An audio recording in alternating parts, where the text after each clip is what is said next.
les bendiga. Dice la palabra del Señor en Isaías 40, versículo 28 al 31. ¿Acaso no lo sabes? ¿Acaso no te has enterado? El Señor es el Dios eterno, creador de los confines de la tierra. No se cansa ni se fatiga y su inteligencia es insondable. Él fortalece al cansado y acrecienta las fuerzas del débil. Aún los jóvenes se cansan, se fatigan y los muchachos tropiezan y caen. Pero los que confían en el Señor renovarán su fuerza.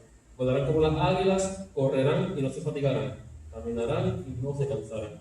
Bueno, y muchas veces pasa que atravesamos situaciones que nos agotan y nos pueden drenar mentalmente y físicamente.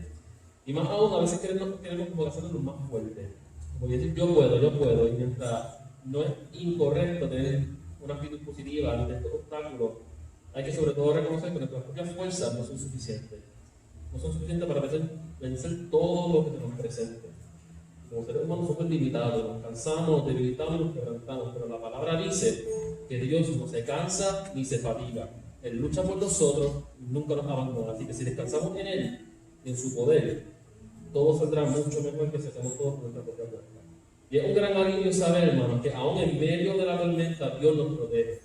Así que en vez de correr de problema en problema intentando resolver todo a la vez, corramos hacia el Señor y pongamos toda nuestra fe en Él y solamente en Él. Correré.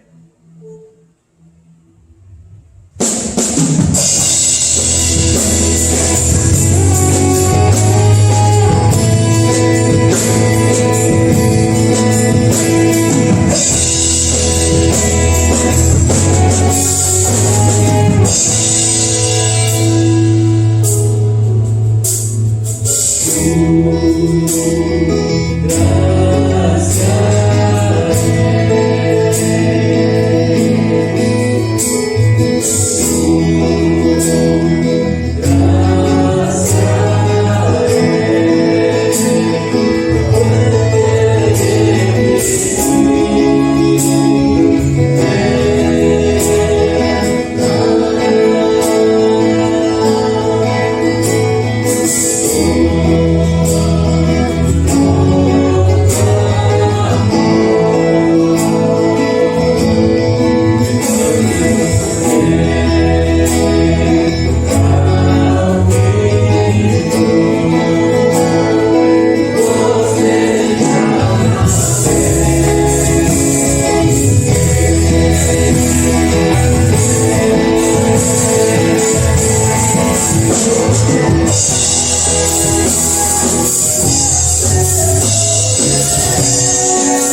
En efecto, si hemos estado unidos con Él en su muerte, sin duda también estaremos unidos con Él en su resurrección.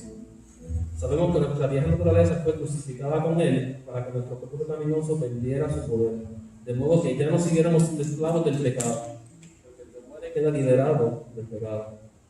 El sacrificio de nuestro Señor es uno del cual hablamos tanto como cristianos, ¿verdad? Que creo que a veces se nos olvida cuán grande verdaderamente fue. Y Jesús, pues Dios hecho hombre, nos dio algo tan invaluable. Y quiero poner énfasis en esa palabra invaluable, porque es algo que no se puede comprar, es algo que no se puede cuantificar, es algo tan hermoso que nadie lo puede replicar. Y ese es el regalo de la salvación de parte de nuestro Dios. Y que el precio que se tenía que pagar fue pagar una cruz por Dios mismo. Y que amor tan grande. Y quiero tomar mucho tiempo para reflexionar y decirle gracias, Jesús. Gracias, Señor, por todo lo que tú haces por nosotros día a día. Gracias por amarnos y gracias por salvarnos, Señor. Reconocemos que solamente tú puedes salvar.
Jesús, en la tierra tu luz brillará. Cantamos por la gloria de tu majestad. Jesús, en la tierra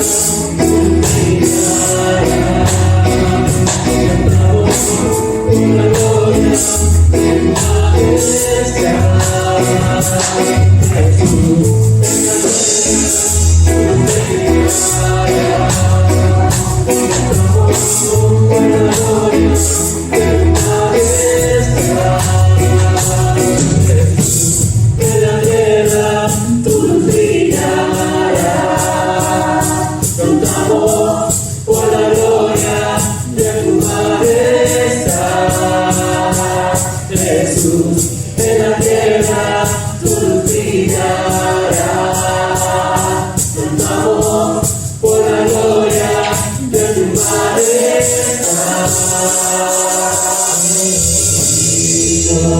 Puede mover montes, solo Dios puede salvar, mi Dios puede salvar por siempre.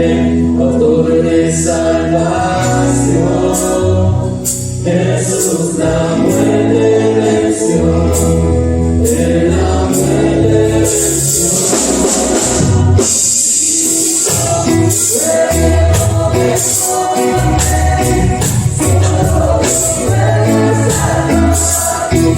Dios puede salvar, por siempre por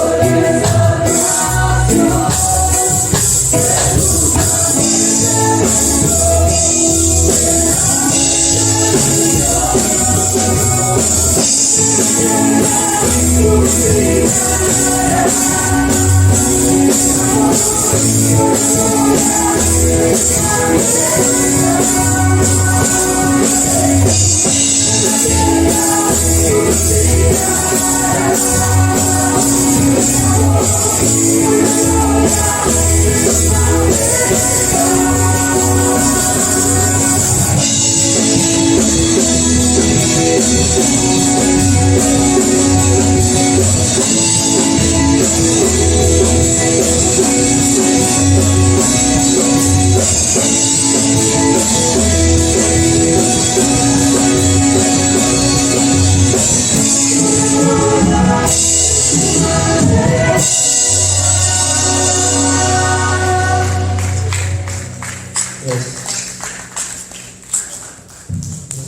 Padre, por lo que has hecho con nosotros día a día, Señor. Sabemos que no importa las circunstancias en las cuales nos encontremos, lo constante siempre en nuestra vida va a ser que tú siempre vas a estar con nosotros. Sabemos que eso es algo que jamás tiene que va a cambiar. Y seguimos hablando del Señor. Saca el estanque que está en mi vida y úneme a tu río, Señor. Dame vida, Padre.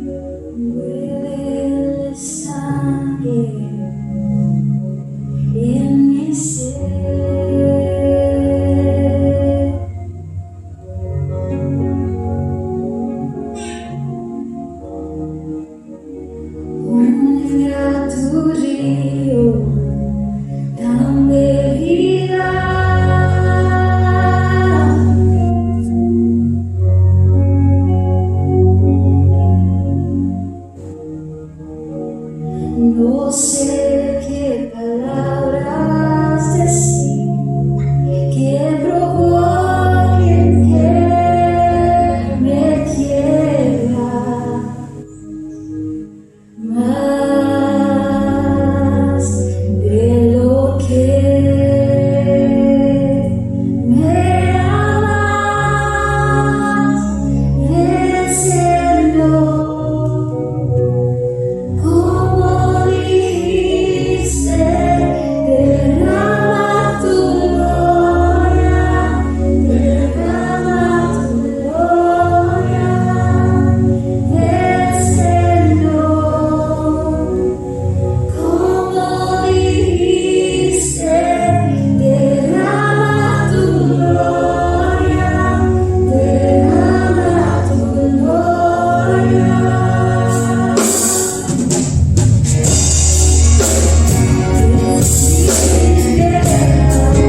Quizás este tiempo de Navidad se nos acerca y de alguna forma algunos se sienten un poco tristes o diferentes a otros años por las situaciones que vivimos en esta época, por el tiempo que llevamos en esta pandemia. Pero la pandemia no puede ser todo en nuestras vidas y la situación de este virus no puede ser lo que domine toda nuestra manera de vivir y pensar y nuestras emociones. Y sí, hubo un giro inesperado en este año y vamos a ver en la palabra de Dios un giro inesperado en la vida de otras personas, particularmente en la vida de José y María. Un giro inesperado, sí, pero solo para nosotros podemos decir, no para Dios. Un giro inesperado para María y José en su tiempo, pero no para el Dios Todopoderoso, que tenía un plan específico de la eternidad de traer al Salvador al mundo. Ese era un plan que ya estaba establecido. Quiero leerles en la carta me acuerdo decir en el Evangelio según San Lucas, en el Evangelio según San Lucas, capítulo 1, versículo 1 al 4. Ahí está Lucas escribiendo y dice en el versículo 1 hasta el 4, excelentísimo Teófilo, muchos han tratado ya de relatar en forma ordenada la historia de los sucesos que ciertamente se han cumplido entre nosotros, tal y como nos lo enseñaron quienes desde el principio fueron testigos presenciales y ministros de la palabra. Después de haber investigado todo con sumo cuidado desde su origen, me ha parecido una buena idea escribírtela por orden, para que llegues a conocer bien la verdad de lo que se te ha enseñado. Y vemos la intención de Lucas al escribir el Evangelio, y mientras dirige este saludo en este Evangelio, habla de que está narrando o va a narrar la historia de los sucesos que ciertamente se han cumplido entre nosotros. Lucas estaba bien seguro de que estaba hablando de hechos históricos reales que sí se habían cumplido en su tiempo entre ellos, que había testigos que él había podido entrevistar, que había investigado todo con sumo cuidado desde su origen.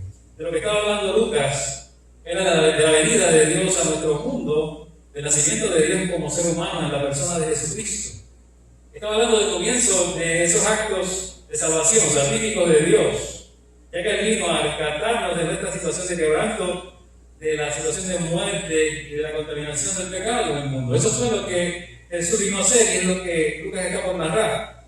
Y la historia del nacimiento de Jesús, quiero ser enfático un poco en esto, es que no es una fábula, y no es un cuento o una leyenda, no es solo una historia inspiradora, aunque sí es inspiradora, pero no es una historia para inspirarnos y verlo como cualquier otra historia de una novela o cualquier otro cuento que podamos narrar. Es ordenada, aquí está ordenada la historia de los sucesos, como dice Lucas. Los ordena, estos sucesos que ciertamente se han cumplido entre nosotros. Hechos reales que tanto Lucas como los demás evangelistas escribieron. Después de haber investigado todo con sumo cuidado, dice Lucas desde su origen. Así que es la mejor historia. Es una historia que es real, es una historia hermosa. Porque también es una historia tan real que está llena de situaciones inesperadas y situaciones que vivieron de manera real. José y María en este caso que vamos a ver en esta tarde. Y quiero preguntarte si alguna vez has tenido un cambio repentino en tu vida. Un cambio que no esperabas, algo inesperado. Esperas que las cosas siguieran normalmente, o esperabas que las cosas siguieran normalmente, pero de repente sucede algo impactante y te encuentras en un camino completamente nuevo, diferente o inesperado. Para algunos podría ser esta situación que vimos de la pandemia, algo inesperado que llegó a tu vida y ha sido un giro para todos nosotros. Y algunos podrían llamarle a esto decepción. Y quiero que veamos en esta tarde que la decepción es algo que puede llegar a cada uno de nosotros. Es cuando quizás recibimos lo que no esperábamos. Es como cuando esperas un regalo, un iPhone en Navidad y te llega un teléfono de tapita, de tecla. Tú te quedas como que pasó aquí. Yo esperaba el iPhone, me llegó esta cosita que no me sirve, o no es igual. Pues en este caso la decepción es precisamente recibir lo que no esperábamos. Y José y María en este tiempo recibieron una noticia inesperada, aunque era la buena noticia, que era la buena nueva, de que serían los primeros testigos de la llegada del Salvador al mundo, de que serían la familia que iba a acoger al Salvador y que le recibiría y le criaría, pero para ellos al principio puede ser que esta noticia fuera simplemente inesperada, simplemente algo que ellos no habían considerado, sobre todo para José. La Biblia registra que el nacimiento de Jesucristo fue como sigue. Estando su madre María desposada con José, antes de que se consumara el matrimonio, se halló que había concebido por obra del Espíritu Santo, en Mateo 18. Dice una virgen desposada con un varón de nombre José. Y creo que para entender bien el pasaje habría que mirar y reflexionar del contexto familiar en el que nace el niño, en el que nace Jesús, que miles adorarán y seguimos adorando a lo largo de generaciones y que ya llevamos 2000 años adorando con nuestro Salvador. Pero la fuente es los evangelios de Mateo y Lucas, principalmente para entender lo que vivió esta familia. Y quizás si eres familia, quizás estás casado o casada y tienes tu niño, y quizás te identificas más con este evento si estás casado y tienes tu hijo o tu hija. Y en ambas fuentes de Mateo y Lucas encontramos una jovencita judía que vivía en Nazaret en tiempos del emperador romano Augusto y del rey Herodes, de nombre María. Quiero enfatizar esto porque esos nombres no están allí por casualidad. Los evangelistas los dejaron plasmados para la historia, para que entendiéramos que esto ocurrió en tiempos específicos. Y en un momento específico que había evidencia histórica, y sigue habiendo evidencia histórica y registro de lo que pasó. Y María consigue un hijo por obra del Espíritu Santo, es decir, sin intervención de varón. Y su estado civil no es el de soltera. Hay que tener en claro esto aquí. El estado civil de María no era soltera. Y quizás entre aquí un poco en lo jurídico de aquel tiempo, sino que es el de desposada con un israelita que se llama José, que desciende de la familia del rey David. Y Mateo dice que la concepción ocurrió estando desposada su madre María con José antes de que conviviesen, en Mateo 18. Y que José era su esposo, en Mateo 19. El que siendo judío pensó en repudiarla en secreto, pero un ángel en sueño le dijo: no temas recibir a María, tu esposa, revelándole el gran misterio y encargándole que le impusiera al niño el nombre de Jesús, ejerciendo así los derechos de padre legal. José, estamos mirando un cuadro real, legal del tiempo de José y María, estamos viendo el contexto histórico de todo.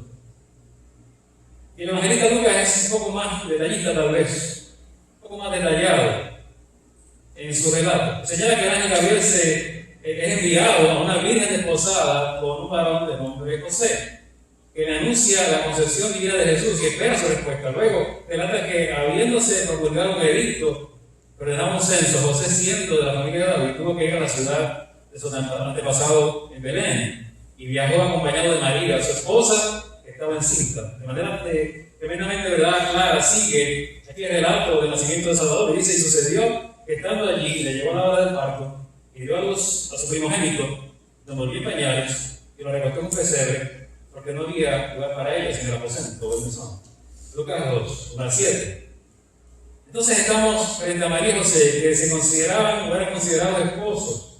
Pero esto debe ser comprendido según las leyes, ¿verdad? Y las costumbres de aquel tiempo, las matrimoniales de la época. Eran muy diferentes a las nuestras las costumbres. En la cultura hebrea no se entendía el matrimonio como lo vemos hoy, es decir, como un acto de intercambio solemne de dos personas, ¿verdad? Que se unen mutuamente, se unen, ¿verdad? En una relación, quizás voluntariamente y porque se enamoraron de esa forma, como lo hacemos en la cultura moderna. Para los judíos de la época, el matrimonio era un estado, una relación jurídica que se constituía mediante un proceso de varias etapas, y principalmente por dos etapas. Así que era algo que tenía dos etapas específicas. En primer lugar, venía el compromiso. Y tiempo después, un año aproximadamente, de la confirmación de la unión marital se celebraba en otra ceremonia que incluía la recepción de la esposa en la casa del marido. Así que eran dos etapas. Puede pasar un año entre una etapa y la otra. La primera etapa se le llamaba el compromiso o los esponsales. Y los esponsales se celebraban en la casa de los padres de la novia, a la que acudía el novio. Muchas veces eran formalizados mediante un contrato escrito. Había un contrato preparado por los sacerdotes y ya estaba todo esto listo, pero lo más importante eran los ritos, entre los cuales estaba la declaración de compromiso. Que hacía el novio, decía a la novia, he aquí que tú eres mi prometida, al mismo tiempo que le entregaba una moneda a modo de arras. Y la novia repetía lo mismo, y se estipulaba una suma de dinero o bienes, que en caso de romper el novio, el compromiso, quedaban para la esposa. Igualmente se pactaba también una especie de precio de compra que el novio debió dejarse entregar a su suegro para compensar los servicios que la doncella realizaba en la familia paterna. Así que en el tiempo que mediaba entre uno y el otro, la esposa seguía viviendo con sus padres, y se dedicaba a preparar el ajuar y las demás enseres para el futuro hogar. Y el novio, conforme a su oficio o lo que tuviera, su fortuna, preparaba la casa del matrimonio o las habitaciones de la casa de su familia, donde se iban a instalar más adelante con su mujer. Así que la confirmación matrimonial era después se festejaba en grande, con comidas y vino abundante, y el novio, junto a sus amigos, concurría cerca de la medianoche a la casa de su suegro para buscar a la novia. Esta, acompañada por un grupo de amigas que portaban lámparas y tocaban instrumentos, marchaba con el novio en procesión a la casa indicada. Se realizaba una nueva ceremonia con una bendición, que al parecer con la firma de un nuevo contrato estaba certificado por los dos amigos del novio, y luego la pareja entonces ya estaba en una relación consumada, matrimonial. Esto era muy diferente del tiempo de hoy. Cuando dice que era la esposa de José, estaba en esa primera etapa, allí, María y José. Y quizás te está dando gracias que hoy día las cosas no se hacen así, porque te imaginas todo ese proceso para casarse hoy día, estar 2 años, 1 año esperando y hacer todas estas ceremonias y todo esto. Quizás te está dando gracias hoy diciendo que bueno, que no es tan complicado hoy día. Pero era algo muy serio, era algo que era costumbre hebrea. Así que a los prometidos se les daba ya el nombre de marido y mujer. Y sabemos, ¿verdad?, las implicaciones judiciales aquí de muchas cosas. La implicación de la infidelidad era castigo, un adulterio era castigado severamente. Y si el esposo moría, la esposa también era considerada su viuda. Eran cuestiones legales que habían allí. Estaban bien establecidos. Así que los antecedentes evangélicos que vemos en la Biblia, se sabe que María y José ya habían celebrado, quizás los esponsales, en esa primera etapa, cuando recibe el anuncio y acepta la concepción divina de Jesús. Y acepta precisamente ese milagro en su vida. No habían hecho vida en común todavía, pero era sí esposa de José. Era ya la esposa de él. Por eso más adelante José, al darse cuenta de que su prometida estaba embarazada, en vez de denunciarla como ocurriría, ¿verdad?, en su cultura, y según la ley, en vez de denunciarla y repudiarla de la manera pública, decide repudiarla en secreto, lo cual podía hacer jurídicamente. Pero ¿qué pasó en el Evangelio? ¿Qué vemos en el Evangelio? ¿Qué sucedió después? Que recibe en sueños esa revelación de los designios divinos de Dios. Designios divinos, y ante el mandato del ángel de recibir en su casa a María, vemos allí ya celebrando esa segunda etapa del matrimonio. Entonces José decide recibirla, precisamente como lo indicó el Señor, para cuidar de ella y también tener un hogar junto a el ser que había de nacer. Así que definitivamente es un giro inesperado en la vida de José y María. Un giro muy inesperado. Para María la noticia era una gran sorpresa, una noticia inesperada que era una bendición y algo que le llenó de gozo y alegría al ser escogida por Dios para traer al Salvador. Nos dice así la palabra, y quiero leer este texto que vemos en Lucas 1, 26 al 35, en la palabra del Señor. A los 6 meses Dios envió a Gabriel a Nazaret, pueblo de Galilea, a visitar a una joven virgen comprometida para casarse con un hombre que se llamaba José, descendiente de David. La virgen se llamaba María. El ángel se acercó a ella y le dijo: te saludo, tú que has recibido el favor de Dios, el Señor está contigo. Y ante estas palabras María se perturbó y se preguntaba qué podría significar este saludo.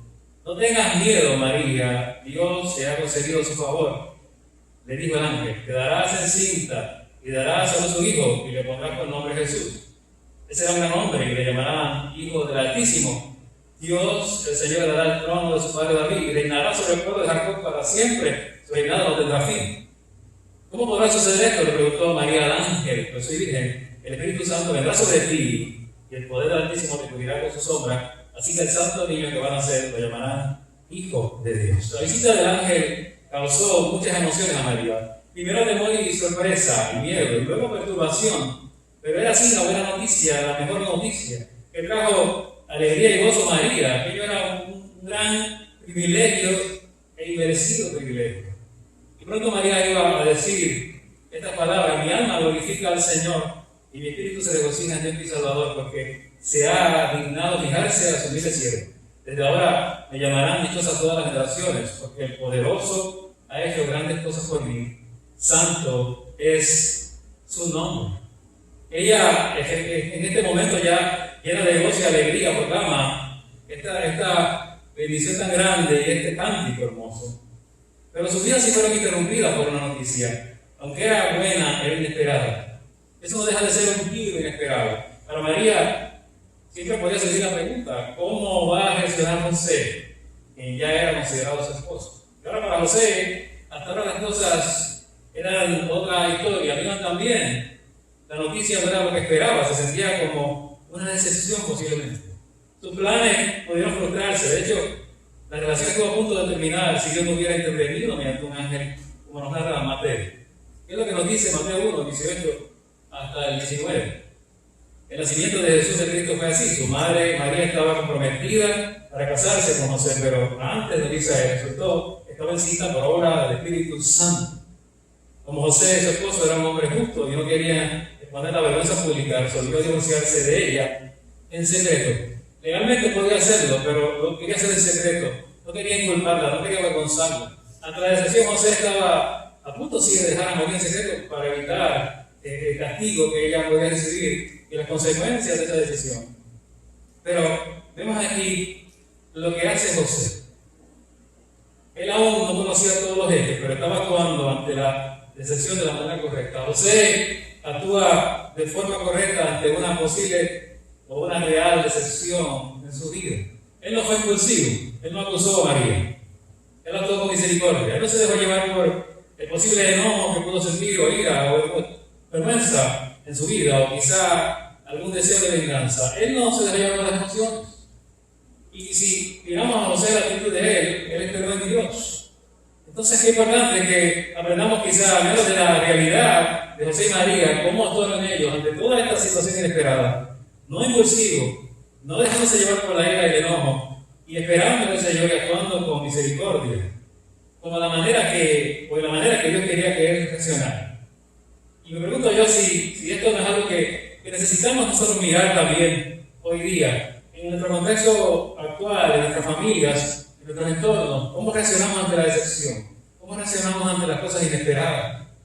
Porque creo que hay mucha violencia y cuando uno ve la estadística de las muertes en el contexto de parejas o matrimonios aquí en Puerto Rico, se evitaría tanto más si actuáramos como José, si actuáramos no de forma impulsiva, no guiados por las emociones, no guiados por el deseo de venganza y el enojo, porque con la información que José tenía podía actuar de otra forma. Pero José no actuó así, aún teniendo unos derechos que tenía.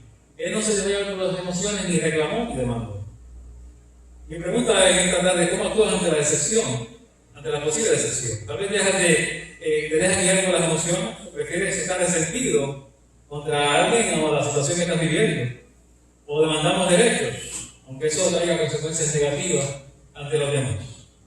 Y lo que dice el Evangelio y narra en el verso 20 al 21, dice lo siguiente: pero cuando él estaba considerando hacerlo, dejar a María, divorciarse de ella en secreto, se le apareció en sueño un ángel del Señor y le dijo: José, hijo de David, no temas recibir a María por esposa, porque ella ha concebido por obra del Espíritu Santo. Dará a luz un hijo y le pondrá por nombre Jesús, porque él salvará a su pueblo de sus pecados.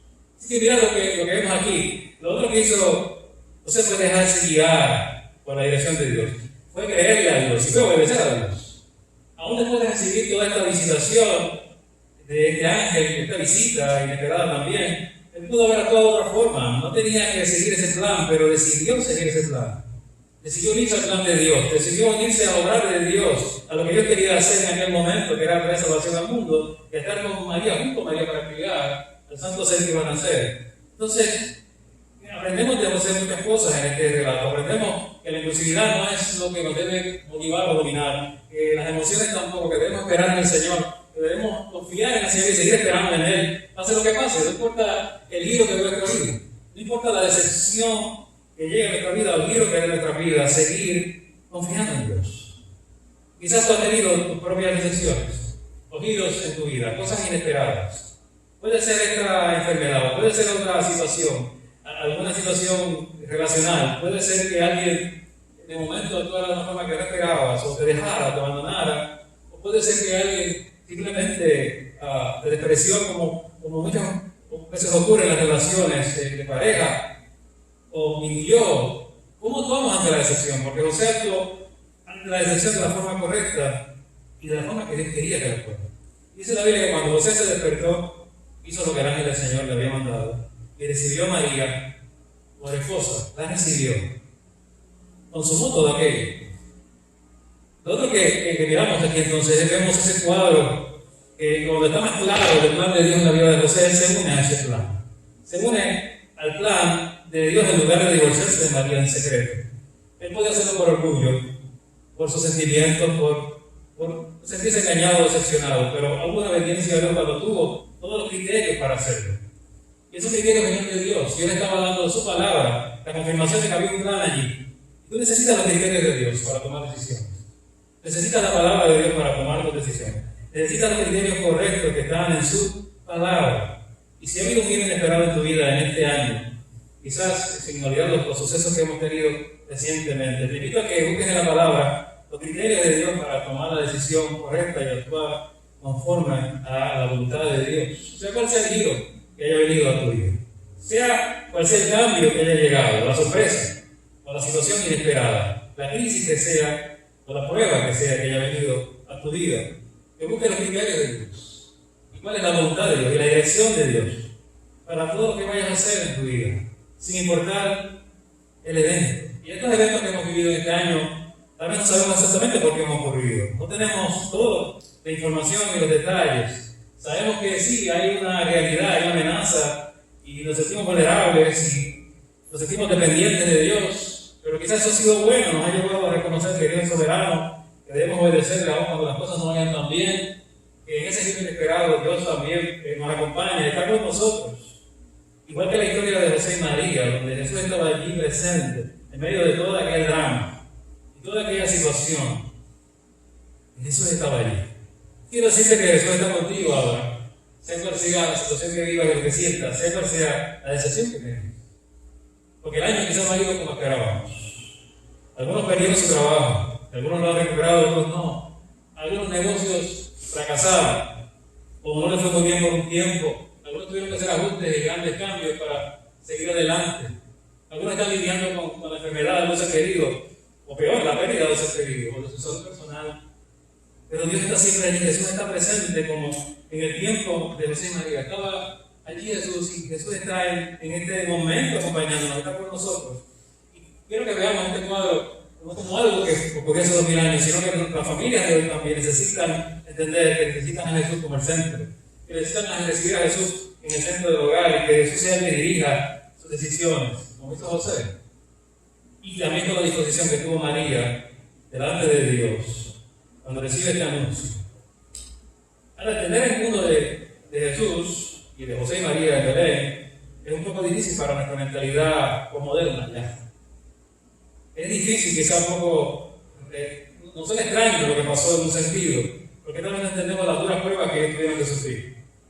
Y quizás uno dice, bueno, ya José decidió casarse con María, ya la cosa está bien, ya él, bueno, tomó la decisión correcta, y ahora está con ella y todo termina, y la historia está muy bien, y termina todo en armonía. Bueno, no, porque después de esto surgen otros retos y otras pruebas para ellos. Entonces, retos como tener que hacer un viaje largo, una travesía muy larga, tener que ir a Belén, tener que cumplir la profecía. Se estaba cumpliendo la profecía aquí de Miqueas, que decía, y tú, Belén Efrata, tan pequeña entre los clanes de Judá, de ti nacerá el que debe gobernar a Israel. Sus orígenes se remontan al pasado, a un tiempo inmemorial, dice Miqueas 5:1. Así que José tenía que ir a Belén a causa de un censo. Era una travesía de 150 kilómetros, con María embarazada, posiblemente, y lo más seguro obviamente en el último mes de su embarazo, una situación difícil en el tiempo del emperador Augusto, que ordenó este censo. Y José, que pertenecía a la familia de David, salió de Nazaret, ciudad de Galilea, y se dirigió a Belén de Judea, la ciudad de David. Esto es un cumplimiento profético, pero eran 156 kilómetros de viaje. Y no era por una carretera como la nuestra pavimentada, ni mucho menos como los caminos pavimentados de Roma. Eran caminos, y no era de cualquier medio, posiblemente en asno, aunque no hay detalles en la escritura, o camello. Ese viaje era un viaje difícil, podía haber ciertos riesgos en el camino. Con una esposa en su 9º mes de embarazo. Un lugar apartado, un lugar y un viaje que era un lugar apartado difícil, era un viaje agotador. Y tuvieron que dormir quizás muchas noches bajo la estrella, su posada. Y cuando llegaron al lugar en Belén no había lugar para ellos. Y tienen que ir, como sabemos en la historia, a un establo para dormir. Y no solo para dormir, sino para que esa fuera la sala de partos del nacimiento de Jesús, en un establo. Todos estos retos, todas estas pruebas duras en la vida de María y José. Pero nos hablan del acto de milagro, salvación, esperanza, el nacimiento de Emmanuel, Dios con nosotros en medio de todo ese cuadro, de toda esa situación difícil. Y me parece a mí que debemos nosotros mirar todo esto en nuestra realidad, y debemos mirarlo también cuando tenemos duras pruebas, cuando hemos tenido situaciones difíciles como familia, cuando hemos tenido que lidiar con todo lo que hemos tenido que lidiar. Mirar la forma valiente en que María y José enfrentaron estos retos. Y cómo ellos, dentro de la voluntad de Dios, haciendo la voluntad de Dios, fueron usados por Dios para hacer la familia que cuidó del Salvador, del Hijo de Dios, aquí en la tierra. Y tú y yo tenemos esa fe y esa esperanza hoy, porque ellos fueron fieles. Tú y yo tenemos esa esperanza y salvación hoy, porque ellos estuvieron dispuestos a ser usados por Dios y estuvieron dispuestos a hacer la voluntad de Dios. Estamos 2000 años después recordando el nacimiento de salvación de Jesucristo. Y este relato simplemente nos lleva a entender cuánto necesitamos de Dios, cuánto después de 2000 años, viviendo en tiempos difíciles y quizás incertidumbre también, viviendo en tiempos que no son los que esperábamos, podemos tener la esperanza puesta en Jesús nuestro Salvador. Podemos tener la esperanza puesta en Jesús, porque es buena noticia, sigue siendo buena noticia que Jesús vino a salvar, que en Él hay vida eterna y salvación, que Jesús sigue siendo Emmanuel, Dios con nosotros en nuestros días. Tiempos que eran difíciles de José y María, sí. Tiempos donde ellos tuvieron amenazas de un rey que quiso eliminar a Jesús.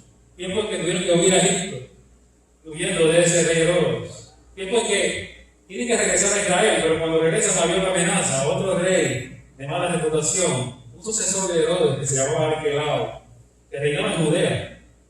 Y dice la Biblia que cuando se enteró de esto, José, que allí estaba este rey déspota también, decidió irse a Galilea, porque sabía que este hombre era también un hombre muy malvado. Arquelao, se sabe que cuando llegó al reinado, llegando a su reinado, comenzó su reinado asesinando 3.000 personas durante la Pascua judía. Esas eran las amenazas reales que enfrentaron José y María.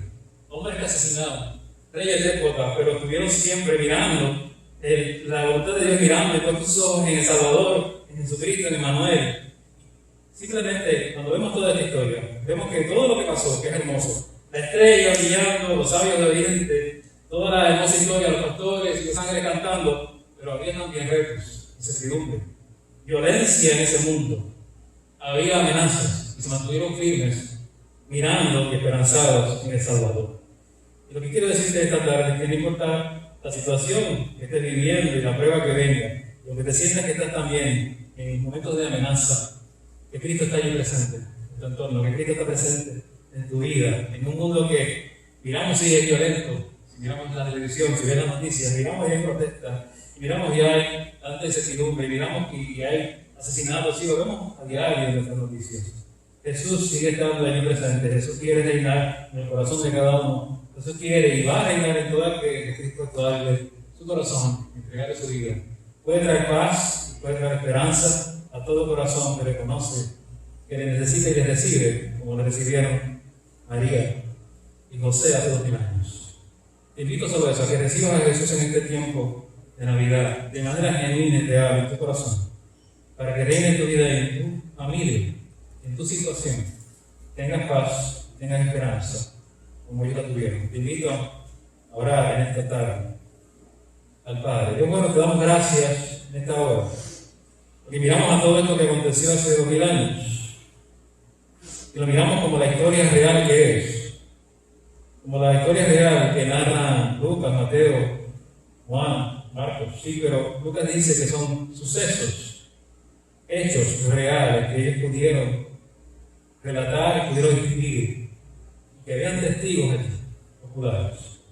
Gracias porque dejaste toda esa evidencia, pero toda esa evidencia, todo este relato, esta historia nos lleva a la introspección, nos lleva también a repensar nuestra relación contigo, nos lleva a reflexionar y nos debe llevar, Señor, en esta tarde también a mirar cómo tú quieres hacerte presente en cada vida, en cada hogar, en medio de la crisis, en medio de los ajustes que hemos tenido que hacer, en medio de las amenazas reales, ya sea de enfermedad o de otro tipo.